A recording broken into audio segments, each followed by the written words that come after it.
Thank you, Mr. Speaker. Today I rise to honor the 50th anniversary of the Apollo 11 series.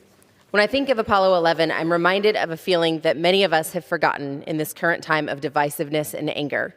Apollo 11 reminds me of an America that pulled together, a time when America prioritized impossible dreams because impossible dreams were what built this country.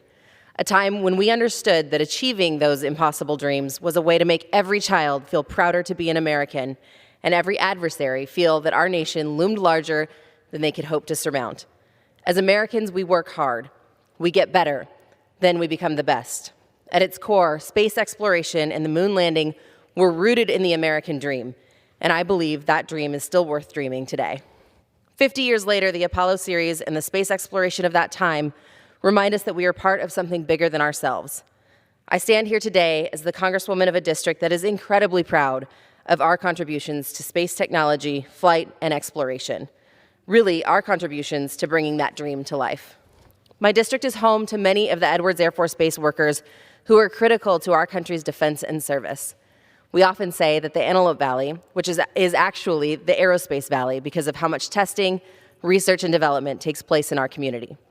The NASA Armstrong Flight Research Center at Edwards Air Force Base made countless contributions to the NASA human spaceflight program during the 60s, from the X-15 rocket plane hypersonic research program to the Lunar Landing Research Vehicle, both of which had a direct impact on the Apollo missions.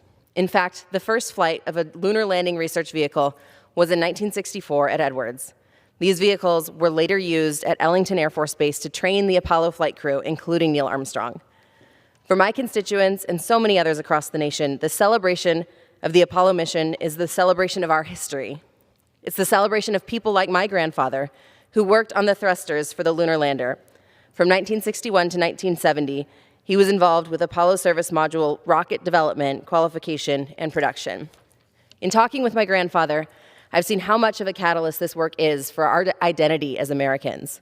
The moonshot gave so many of us something to believe in, and that belief paid off in its enduring impact to scientific discovery and commercial applications. We need to realize that triumph in this generation of Americans. My work on the House Armed Services Committee has also shown me that the military and our defense capabilities simply don't work any longer without a mastery of space. Our adversaries are on their way to the moon, and we have no choice but to be there as well. That's a vital part of how we maintain our status as the global leader that we've always been. To keep our strongest position, we have to have a plan and a strategy for space. In doing so, we will inspire a generation of STEM workers, many of them young women, people of color, first-generation college students, to be part of something great, something that defines our identity as Americans. We will stimulate our economy, innovate products that stretch beyond use in space, and contribute to our comfort and well-being here in America. On the 50th anniversary of Apollo, I'm honored to champion a program that unlocked so much American greatness. I'm even more honored to stand with the knowledge that greater things are yet to come. Together, we can do so much and go so far, further than we've ever gone before, because we can, because we have to, because our security demands it, because without doing so, we will never know what's possible. And as humans, as Americans, we will not let the impossible stop us. Thank you, and I yield back.